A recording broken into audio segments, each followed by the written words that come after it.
Terima kasih Tuhan Yesus yang baik. Kami bersyukur punya Tuhan yang luar biasa. Haleluya.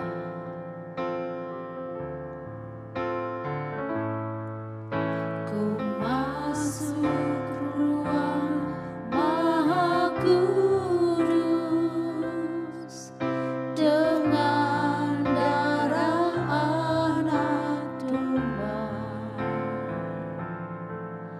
Ku masuk dengan hati tulus, menyembah yang maha kuasa. Ku menyembahmu,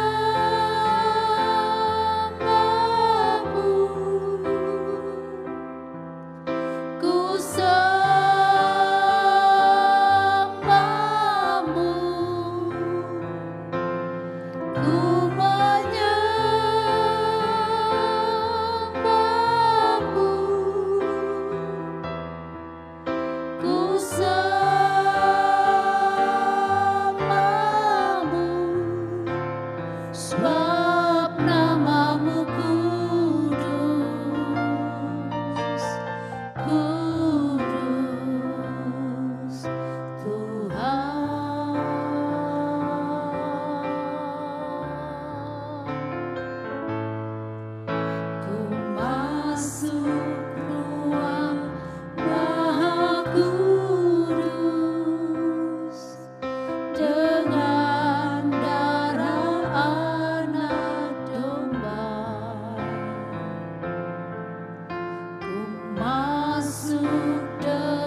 Our Father, which art in heaven, hallowed be thy name. Thy kingdom come, thy will be done in earth as it is in heaven.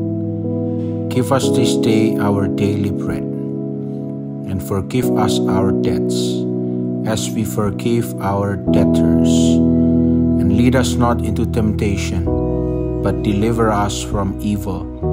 For thine is the kingdom, and the power, and the glory, forever. Amen.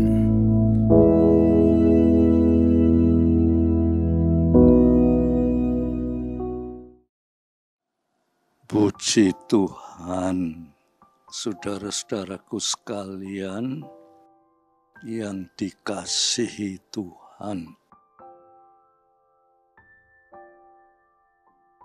Kita diberi kesempatan untuk menyampaikan sebuah renungan firman Tuhan.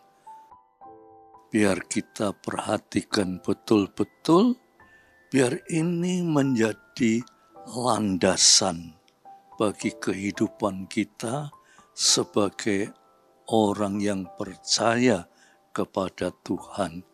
Mari sebelumnya itu kita berdoa. Bapa, dipermuliakan kiranya nama-Mu melalui renungan ini. Biar Roh-Mu yang kudus akan tampil, mengambil alih renungan ini, dan hamba-Mu cuma alat saja. Sehingga dengan penuh harapan, semua yang mendengar diberkati. Dalam nama Yesus Kristus. Amin.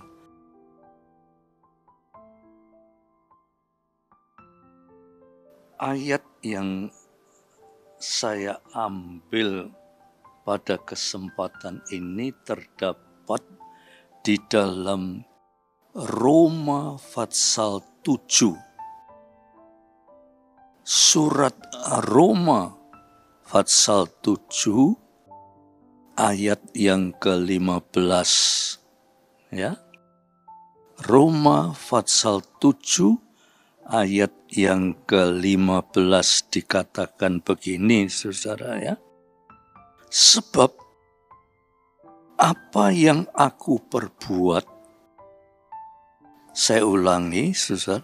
Sebab apa yang aku perbuat, aku tidak tahu.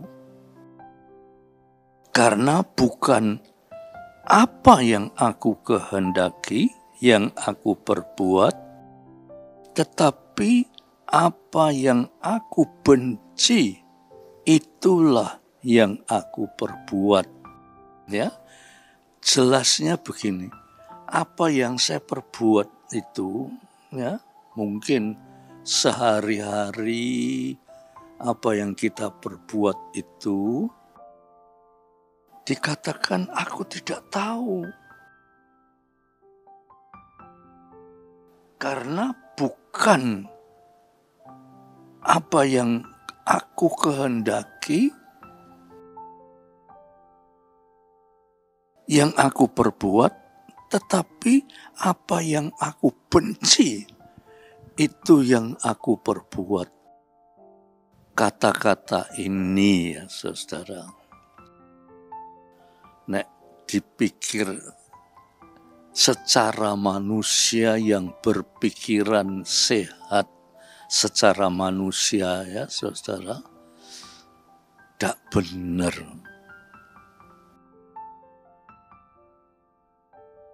Apa yang aku perbuat itu dikatakan aku tidak tahu.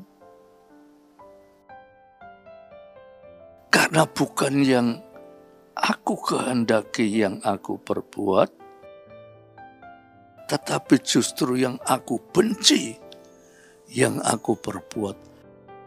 Ini saudara, kalau diteliti secara manusiawi, ya, tidak mungkin lah.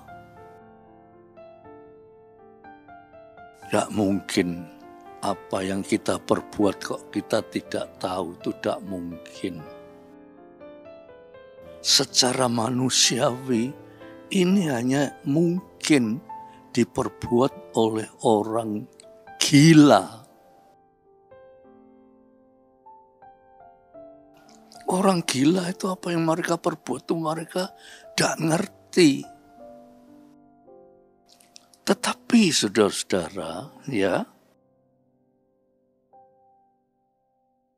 dari kata-kata ini kita dapatkan beberapa hal yang bisa mengarahkan pandangan kita pada hal-hal yang rohani.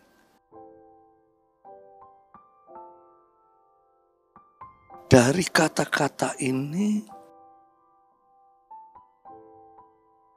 dipandang dari sudut rohani, itu ada keterpisahan.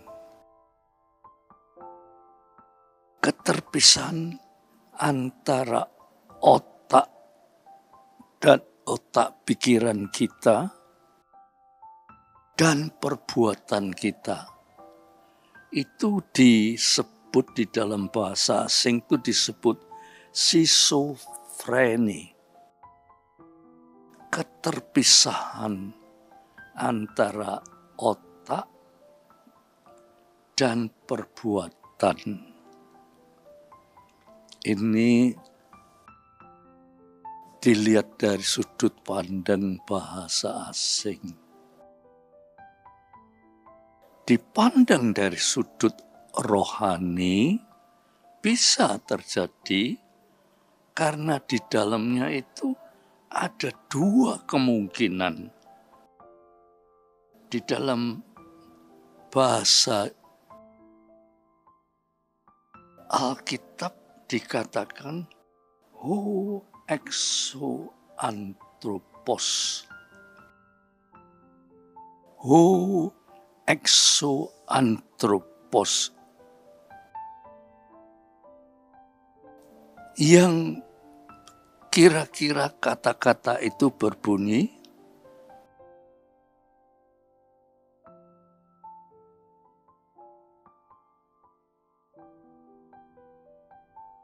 suatu tindakan yang bersifat lahiriah. Ho exo anthropos. Suatu tindakan yang bersifat lahiriah. Dari sifat yang lahiriah ini ada lagi yang dikatakan ho eso.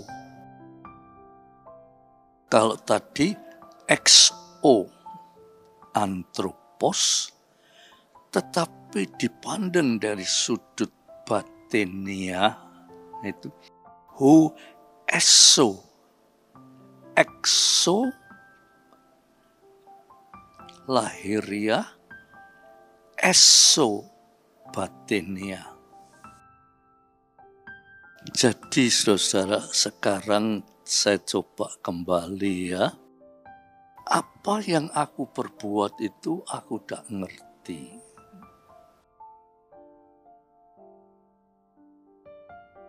Kalau manusia pada umumnya berkata, tak mungkin lah.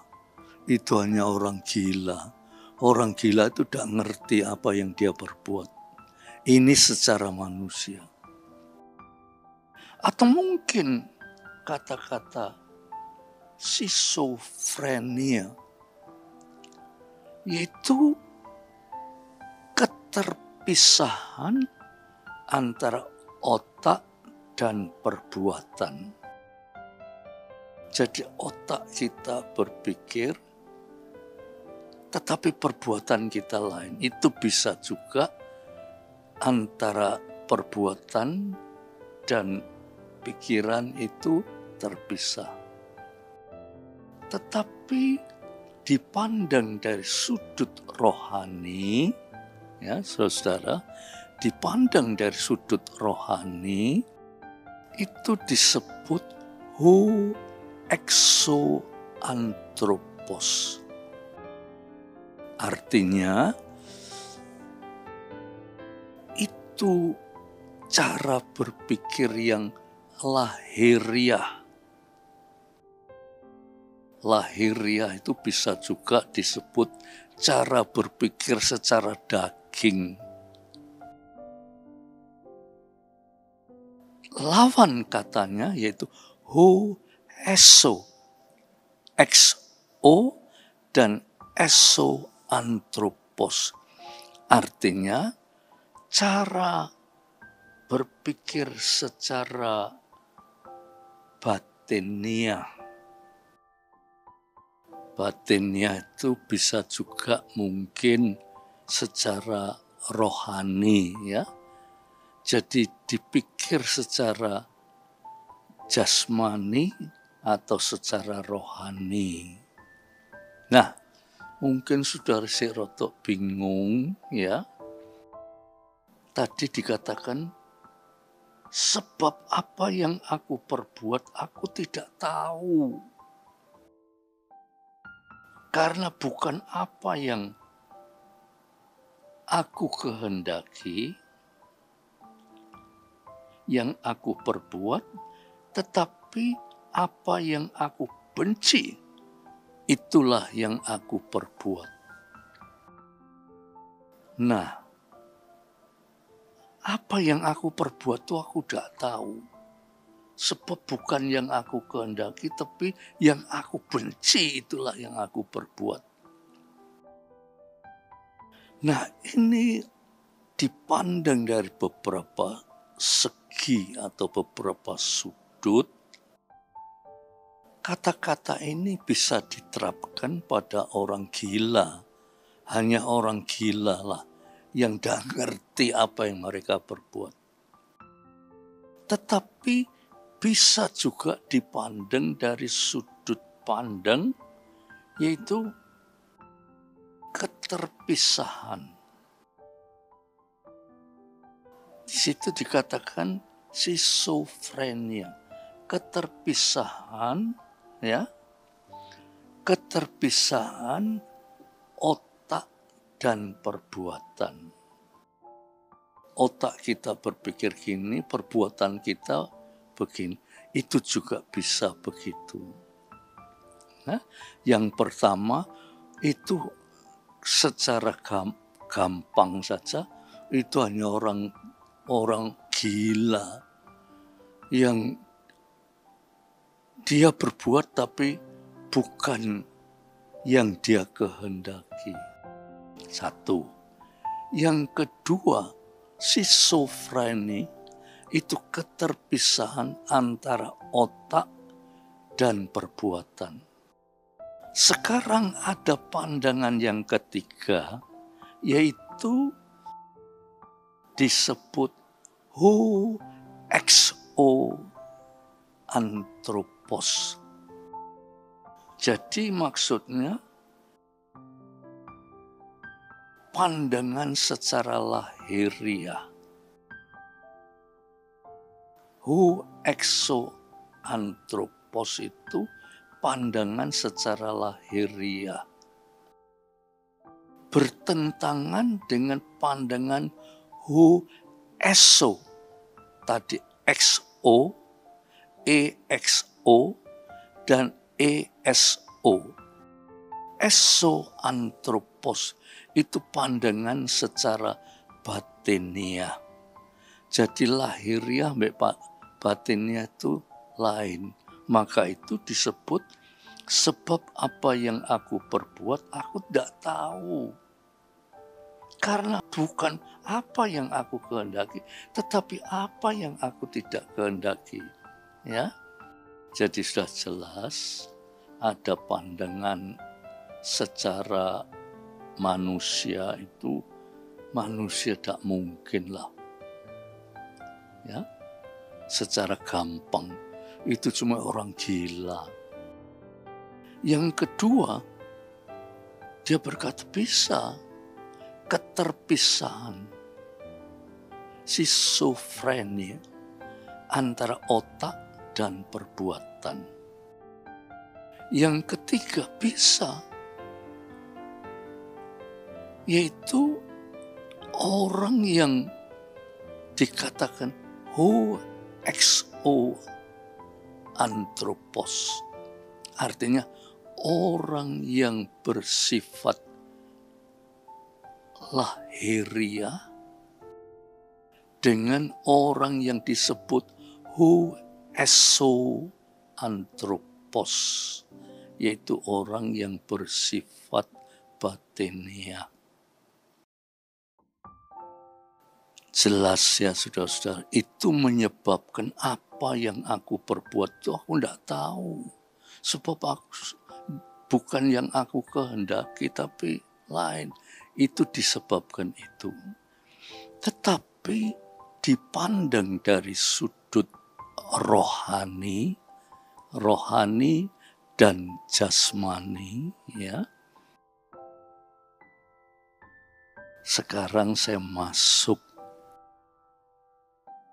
lebih dalam lagi. Gereja kita itu sekarang temanya, tahun ini temanya Fulfilling Divine Destiny. Itu nak diuraikan tuh panjang, ya. Tetapi secara singkat saya akan jelaskan supaya saudara ngerti apa artinya fulfilling divine destiny.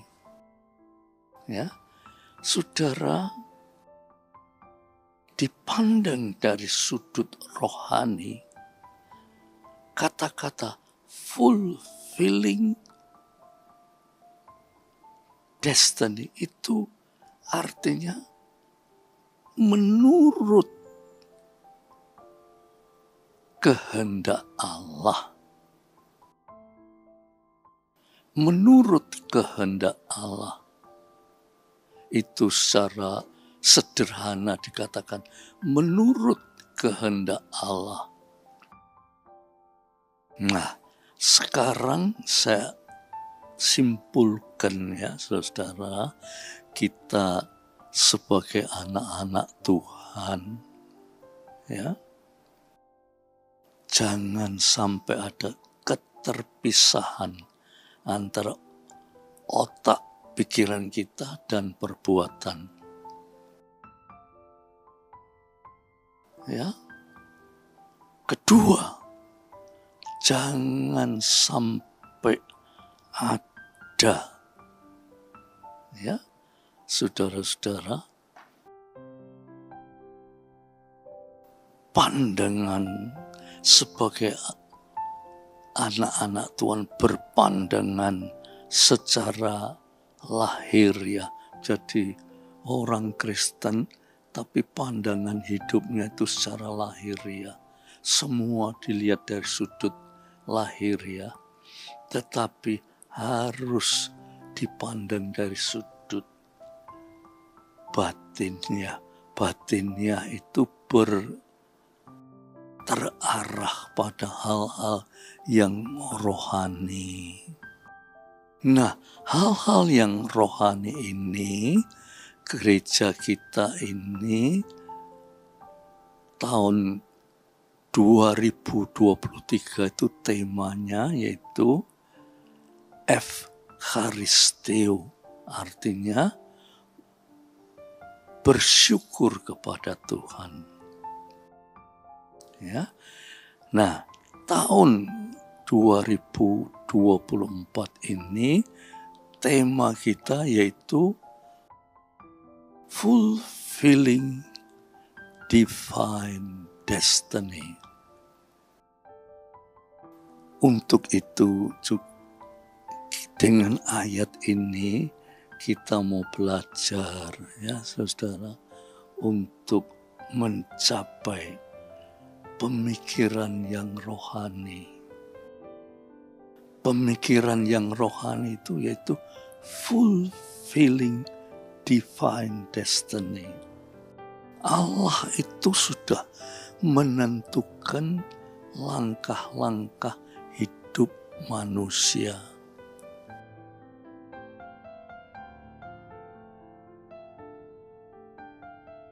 Tetapi manusia itu sering nganggo karepe dhewe, sehingga terjadilah dosa.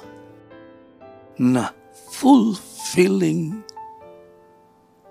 divine destiny itu nganggo karepe Tuhan, berjalan menurut jalannya Tuhan. Ya, kira-kira begitu. Saudara, biar saudara banyak doa, saudara akan berjalan menurut jalannya Tuhan. Ya, puji Tuhan karena waktunya sekarang kita mau berdoa. Tuhan, memang tidak gampang dimengerti renungan pada pagi hari ini. Tetapi kalau Roh Kudus yang menolong kami mengerti apa yang Tuhan kehendaki. Terima kasih Tuhan, biar firman-Mu itu akan menjadi landasan hidup kami. Dalam nama Yesus Kristus, biar damai sejahtera Bapa, berkat rahmat dan kasih Yesus Kristus, persekutuan oleh Roh Kudus atas saudara-saudara semua sampai Maranatha. Dalam nama Yesus Kristus. Amin.